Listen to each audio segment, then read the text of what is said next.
வணக்கம், வந்தனம், நமஸ்கார். நான் உங்கள் சரசம்மா பேசுகிறேன். சரசு ஸ்வீட் ஹோம் உங்களை அன்புடன் வரவேற்கிறேன். வாங்க வீடியோ. இப்போ பாருங்க, சக்கரை அதிரசம் எப்படி செய்யறதுன்னு சொல்லிட்டு இந்த வீடியோவில் பார்க்கலாம். அதுக்கு தேவையான பொருட்கள்: அரிசி மாவு, சர்க்கரை. அரிசி மாவு 1 கிலோ எடுத்துக்கோங்க. சர்க்கரை வந்து 1/2 கிலோ எடுத்துக்கோங்க.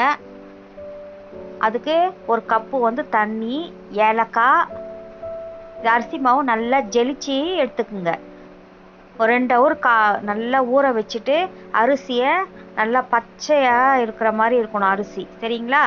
ஊற வச்ச அரிசி தான் அரைச்சிக்கணும். நம்ம சுக்கு ஒரு தூள் வந்து சுக்கு, சர்க்கரையை வானொலியில் போட்டுடுங்க. இப்போ 2 கப்பு சர்க்கரை போடுறீங்கன்னா 1 கப்பு தண்ணி ஊற்றிக்குங்க. அப்படி கணக்கு வச்சுங்க. எந்த கிளாஸில் நீங்கள் அளக்குறீங்களோ 2 கப்பு சர்க்கரைன்னா 1 கப்பு தண்ணி ஊற்றி பாகு பதம் வர மாதிரி இதை வந்து நீங்கள் வந்து நல்லா கொதிக்கிட்டோம், இதை விடுங்க. இப்போ ஏலக்காவையும் சுக்குவையும் நல்லா பவுட்ரு பண்ணி வச்சுக்குங்க. அரிசி பாருங்கள் 2 ஹவர் ஊறினங்க. 2 ஹவர் ஊறிட்டு நல்லா ஒரு வெள்ளை துணியில், ஏதோ நல்ல க்ளீன் துணியில் எடுத்து போட்டு நல்லா காய வச்சுக்குங்க. ரொம்ப காயக்கூடாது, நல்லா ஈரப்பதத்தில் இருக்கிற மாதிரி இருக்கும்போது நீங்கள் அரைச்சிக்குங்க. பாருங்கள், இந்த மாதிரி ஒரு சின்ன தட்டில் வந்து தண்ணி எடுத்துக்குங்க. ஏன்னா வந்து பாகு வந்து அதில் தான் நம்ம ஊற்றுவோம். சர்க்கரை பாகு வந்து அதில் ஊற்றுவோம். அது நல்லா திக்கு பதத்துக்கு வரும்போது நாம் வந்து பாகு ரெடி ஆகிடுச்சின்னு அர்த்தம். அப்புறமா ஜெலிச்சு வச்சுக்கிற அரிசி மாவை நம்ம வந்து அதில் சேர்க்கலாம், சரிங்களா? சர்க்கரை அதிரசம் நல்லா வெள்ளையாக வரத்துக்கு நீங்கள் எல்லாம் நிறைய பேர் இது கேட்டிருந்தீங்க. அதுக்கு இதுதான் டிப்ஸு. இதை பாருங்கள், இப்போ இந்த மாதிரி வரும்போது இன்னும் வந்து பாகு ரெடி ஆகலன்னு அர்த்தம். கையில் எடுக்கிறேன் பாருங்கள், இப்போ வந்து பாகு ரெடி ஆகலை. இது ஒரு கம்பி பதம் தான் இருக்கும், சரிங்களா? அப்போ ரெடி ஆகலன்னு அர்த்தம். நம்ம அதில் போட்ட உடனே இந்த மாதிரி போடுங்க. கொஞ்சம் நிறையவே போடுங்க, 2-3 முறை போடுங்க.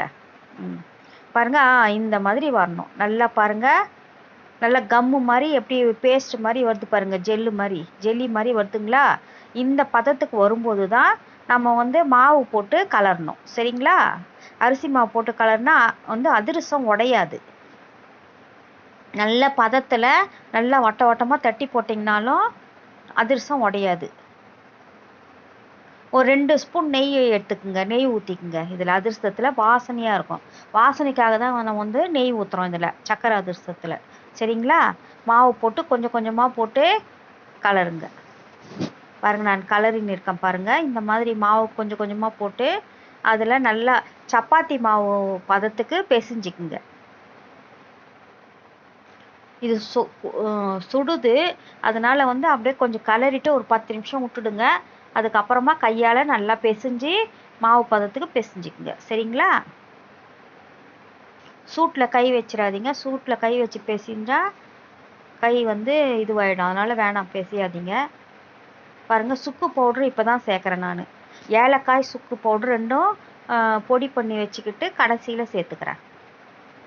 நீங்களும் சுக்கு வந்து நல்லது, சேர்த்துக்குங்க. அதிரசத்தில் சர்க்கரை இருக்குது இல்லைங்களா? அதனால் நெய் வந்து நான் ஃபஸ்ட்டு 1 ஸ்பூன் ஊற்றி கலரிக்கிறேன். சுக்கு இதெல்லாம் ஒன்றா போட்டுக்கிறேன். ஏலக்காய், சுக்கு, நெய் 1 டீஸ்பூன்னு போட்டு நல்லா கலரிக்குங்க. இப்போ வந்து எண்ணெய் வச்சிட்டோம். ரொம்ப கொதிக்க வைக்காதீங்க, சிம்மிலே வைங்க எண்ணெய் கூட. ஏன்னா அப்போ தான் அதிரசம் வந்து நம்ம செவன்னு வராது உங்களுக்கு. சக்கரை அதிரசம் வெள்ளையாக இருந்தால் தான் நல்லாயிருக்கும். அதனால் சக்கரை அதிரசம் நல்ல வெள்ளை கலரில் நம்ம வந்து செய்யறதுக்கு சிம்மிலே வச்சு நீங்கள் செய்யுங்க. ஐயில் வச்சிட்டிங்கன்னா அதிரசம்லாம் தீஞ்சிடும், நல்லா இருக்காது. மாவு பாருங்கள், இந்த மாதிரி சப்பாத்தி மாவு மாதிரி வந்துடுச்சு பாருங்கள். நல்லா பாருங்கள், அது நல்லா மெத்துன்னு சூப்பராக வந்துடும். ஏன்னா நம்ம நல்ல பதத்தில் அதை வந்து நம்ம எடுத்து வச்சுருக்கோம், சரிங்களா?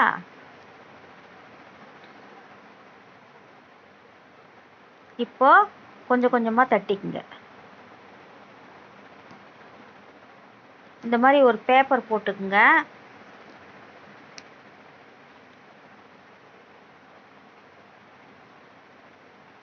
பேக்கிங் பேப்பர் இருந்தால் போட்டுக்குங்க, அது பெஸ்ட்டு உங்களுக்கு. ஏன்னா அதிரசம் வந்து நல்லா வரும் உங்களுக்கு. வாழை இலை இருந்தால் போட்டுக்கங்க, இல்லைன்னா பேக்கிங் பேப்பர் இருக்குது இல்லைங்களா, இருந்தால் பேக்கிங் பேப்பர் யூஸ் பண்ணிக்கலாம். அது நல்லா வரும் அதிரசம்லாம் உங்களுக்கு. இந்த மாதிரி தட்டிக்கிங்க. அதிரச பதத்துக்கு இந்த பாருங்க, இந்த இந்த பதத்துக்கு கொஞ்சம் கனமாக இருக்கணும் அதிரசம்னா, அதனால் அந்த பதத்துக்கு நீங்கள் தட்டிக்கிங்க. தட்டி சிம்மிலே இருக்கட்டும். சிம்மிலே கொஞ்சம் நீங்கள் போட்டு எடுத்திங்கன்னா தான் அதிரசம் சூப்பராக வரும். பாருங்கள், தட்டிட்டேன்னா ஒன்று ஒன்றா எடுத்து நான் வந்து இப்போது வானிலையில் போடுறேன். எண்ணெய் பாருங்கள் காயில் உங்களுக்கு பார்க்கும்போதே தெரிந்து பாருங்கள், லேசாக தான் காஞ்சிருக்கு. நான் சிம்மில் தான் வச்சுருக்கேன். இந்த பதத்தில் நீங்கள் வந்து போட்டிங்கன்னா தான் வந்து நல்ல வெள்ளை கலர்லேயே சக்கரை அதிரசம்னா சக்கரை அதிரசம் மாதிரி வரும். இல்லைன்னா அந்த சக்கரை அதிரசம் கூட வந்து ஒரு சிலர் வந்து தீஞ்சு போய் ஆகிடும். ஏன்னா அது ஐயில் வச்சிங்கன்னா தீஞ்சு போயிடும்.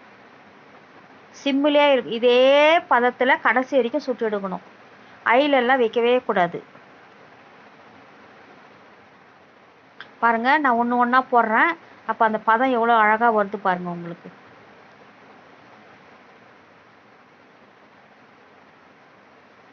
கொஞ்சம் வேக டைம் எடுக்கும் சக்கரை அதிரசம். அதனால் கொஞ்சம் வந்து டைம் எடுத்தே செய்யுங்க. ஏன்னா நம்ம வந்து இது நிறைய நாளைக்கு இருக்கிற பொருள். ஒரு 10 நாள் 15 நாள் கூட இது வச்சு நம்ம சாப்பிடலாம். அதனால தான் வந்து நீங்கள் வந்து நல்லா டைம் எடுத்து செய்யுங்க. ஒரு 1/2 hour எக்ஸ்ட்ரா ஆனால் கூட பரவாயில்ல, அரை ஹவர் நீங்கள் வந்து தாராளமாக கொஞ்சம் இது பண்ணி செய்யுங்க. அப்போ தான் நல்லது. ஏன்னா உள்ளேயும் வேகணும் நல்லா. கொஞ்சம் நம்ம வந்து அதை வந்து திக்காக தான் போடுறோம், தின்னாக போடலை, மெல்லிசாக போடலை, கொஞ்சம் கனமாக போடுறோம். அதனால் வந்து வேகிறதுக்கு கொஞ்சம் டைம் எடுக்கும். அதனால் கொஞ்சம் நின்று ஆறாமற செய்யுங்க. அதிரசம் சுவையான அதிரசம் நம்மளுக்கு கிடைக்கும். பாருங்கள், அந்த இது வந்து மேலே நல்லா வந்து உப்பி நல்லா வருது பாருங்கள், நல்லா இருக்கும் அதிரசம். பாருங்கள் வருது பாருங்கள். அதை நீங்கள் வந்து அதிரசம் புழிகிற கட்டை வீட்டில் இருந்துச்சுன்னா அந்த கட்டை எடுத்து அதிரசம் புழிகிற கட்டையில் பூஞ்சிக்குங்க. இல்லைனாலும் பரவாயில்ல, 2 கரண்டி வச்சு இது பண்ணிக்கோங்க. அதிரச கட்டை இருந்தால் எடுத்து வச்சுக்கங்க, அதிரசமும் இது பண்ணிக்கோங்க. இந்த பாருங்கள், இப்போ நம்ம வந்து ஒன்று ஒன்றா எடுத்து நம்ம அதிரச கட்டையில் வைக்கிறோம். ஏன்னா எண்ணெய் வந்து ஒரு தட்டு கீழே வச்சுட்டு எண்ணெய் வடியணும் இல்லைங்களா, இந்த மாதிரி அதிரச கட்டை இருந்தால் அதில் பூஞ்சிக்குங்க. ஓகே, இந்த மாதிரி தான் எண்ணெய் வந்து கீழே தன்னாலே போயிடும்.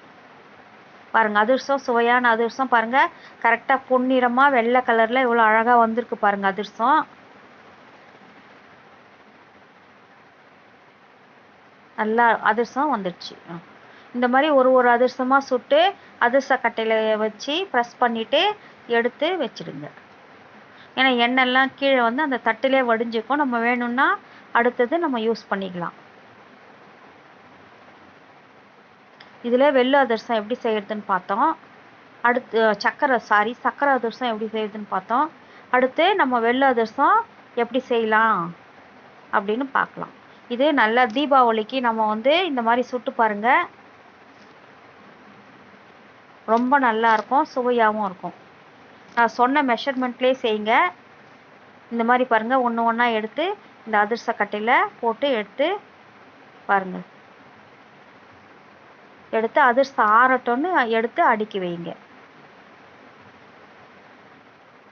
எண்ணெய்லாம் அந்த கீழே இருக்கிற தட்டில் கீழே போயிடும்.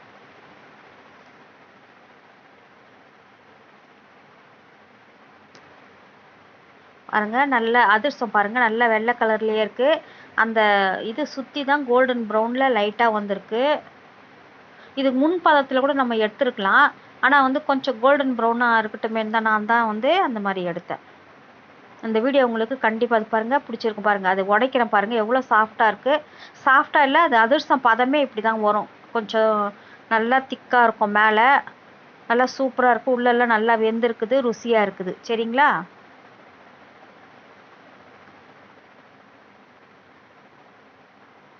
கண்டிப்பாக இந்த வீடியோ உங்களுக்கு பிடிச்சிருக்குன்னு நினைக்கிறேன்.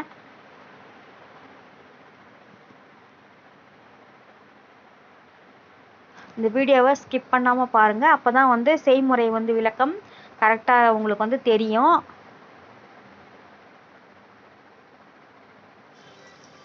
இந்த வீடியோ பிடிச்சிருந்தா லைக் பண்ணுங்க, ஷேர் பண்ணுங்க, கமெண்ட் பண்ணுங்க, சப்ஸ்கிரைப் பண்ணுங்க, பெல் ஐக்கான் பட்டனை பிரஸ் பண்ணுங்க. நன்றி, வணக்கம்.